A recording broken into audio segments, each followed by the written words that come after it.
Interessante, assim, você, o maior ateu que já andou na Terra foi estudar Jesus Cristo.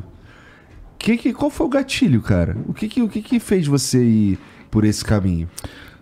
Como eu disse, eu estudo o processo de formação de pensadores. Como é que Einstein, com 26 anos de idade, 27 anos, abriu o leque da sua mente para produzir uma teoria fora dos muros de uma universidade, numa firma de patentes, sem nenhum glamour intelectual? Isso é um objeto Entendeu? muito interessante de Como estudo. é que é? Ele não tinha nenhum orientador, professor, doutor, um jovem que era tímido, que não deu certo como aluno, que tentou se colocar numa universidade e foi preterido como professor, não era eloquente, e que tinha uma emocionalidade com viés depressivo. E mais para frente, quando já era famoso, internou um filho num manicômio e cometeu um erro crasso, porque não foi visitá-lo. O homem que mais conheceu as forças do universo, e ninguém fala sobre isso, ele foi derrotado pelas forças de um universo mais complexo que o mundo físico, a sua mente, porque o ambiente tétrico de um manicômio, as alucinações, delírios do seu filho, que ele não conseguia usar toda a sua estrutura lógica, matemática e física para entender, porque não dá para entender, e deveria abraçar seu filho, porque ninguém é de seu menor valor, mesmo um psicótico, uma pessoa portadora de uma esquizofrenia, tem uma complexidade e deve ser valorizado como ser humano único e irrepetível. Einstein não fez isso. Então, enfim, eu estudei a mente de pessoas que conseguiram libertar o seu imaginário e eram seres humanos e falharam dramaticamente. Por um lado, também Freud viveu esse drama entre a intelectualidade e baniu da família psicanalítica quem pensava contrariamente suas ideias, como Jung, Adler, por exemplo. Mas eu fui até esse homem, Jesus Cristo, e fui estudá-lo e fiquei perplexo, porque como pode, no exato momento em que Judas Iscariotes o beija, era para detonar o primeiro fenômeno, o gatilho da memória, abrir uma janela traumática ou killer. A traição é um golpe fatal, e quem nos trai são os amigos. Os inimigos, os desafetos, nos frustram. Aqueles que você se doa e te machuca na raiz, isso é uma traição.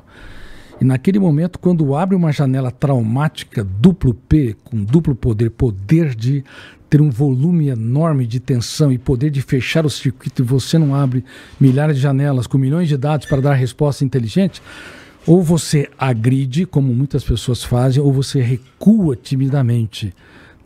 E ali havia uma escolta de soldados. Era para ele ter uma dessas reações. Mas para espanto da psiquiatria, da psicologia, sociologia e psicopedagogia, ele olhou para o seu traidor e o exaltou.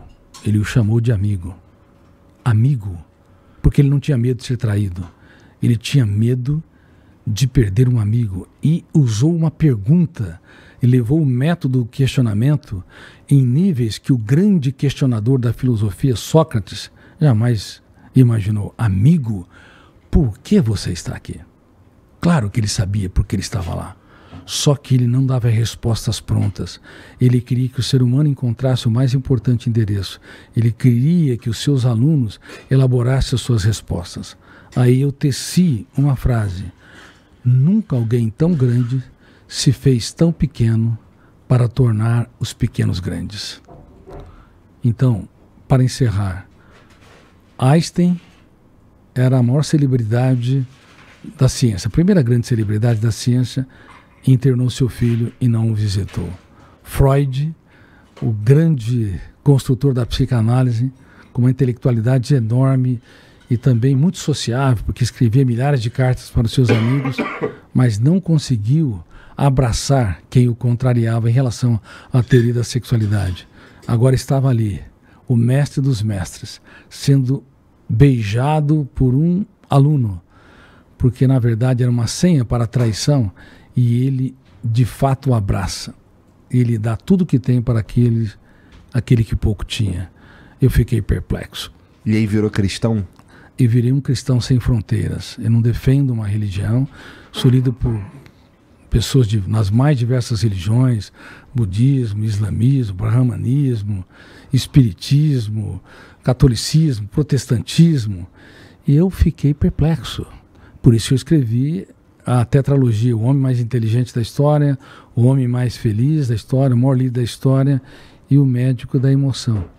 Dava para Jesus ter tido as mesmas atitudes que teve sem ser de fato o Filho de Deus, na tua opinião? E ele, bom... Porque assim, se você se tornou um cristão, isso é uma relação meio religiosa, espiritual no mínimo. Religiosa não. Eu não gosto da palavra religiosa, mas ele fez tudo o que fez sobre o ângulo da humanidade, não sobre o ângulo de um poder. Ele considerava prostitutas como rainhas e corria risco de vida por elas. Como quando, por exemplo, eu analiso nessas obras, os fariseus encontraram uma mulher em flagrante adultério, eles arrastaram a mulher e libertaram o homem. Sempre foram cometidas injustiças com as mulheres. Elas foram apedrejadas, queimadas, tolhidas. E temos um débito impagável com elas. E hoje elas são usadas para vender produtos e serviços quando usa-se o padrão tirânico de beleza e que entra no inconsciente coletivo e está gerando gravíssimos problemas ligados à anorexia, à bulimia e à vigorexia. Mas é um assunto que podemos falar um pouco mais para frente. Mas, quando perguntaram para ele, essa mulher que foi arrastada, qual o teu veredito? Que resposta ele deu?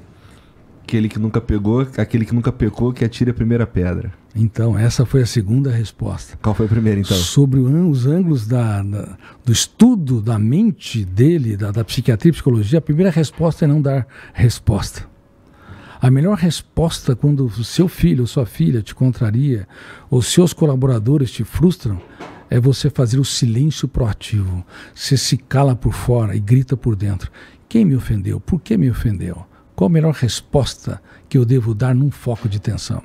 Por isso ele escrevia na areia. Ele se recusava a comprar aquilo que não lhe pertencia. Você sabe por que nossa espécie tem baixo nível de viabilidade? Ela sempre fez guerras. A nossa espécie sempre discriminou, sempre cometeu violências das mais diversas formas. Se você vê o império, dos mais diversos impérios, desde o Império Romano, o Império Bizantino, o Império Otomano, e mesmo antes, Gengis Khan, atrocidades inimagináveis, porque detona o gatilho, abre janela killer, a âncora agora... Diferente da síndrome do pensamento acelerado, onde não há foco, você pensa muito. Quando há hiperfoco, é um problema grave. Mais grave do que a ausência de foco, a ausência de concentração. Porque naquele momento o Homo sapiens se torna um Homo bios, instintivo, um animal. Então naquele momento, quando inquiriram qual a sua resposta, ele se calou, ele abriu o circuito da memória. E aí no segundo momento... Após ele escrever na areia, quando na verdade estava escrevendo nas tábuas da sua mente, aí sim, ele se levantou e ele, numa resposta, resumiu, sintetizou as ciências jurídicas, a sociologia e a psicologia. Quem não tem erros e falhas, atire a primeira pedra. Ele não impediu o apedrejamento, ele mudou a base do julgamento. E ele... levou aqueles homens a viajarem para dentro de si e encontrar suas loucuras.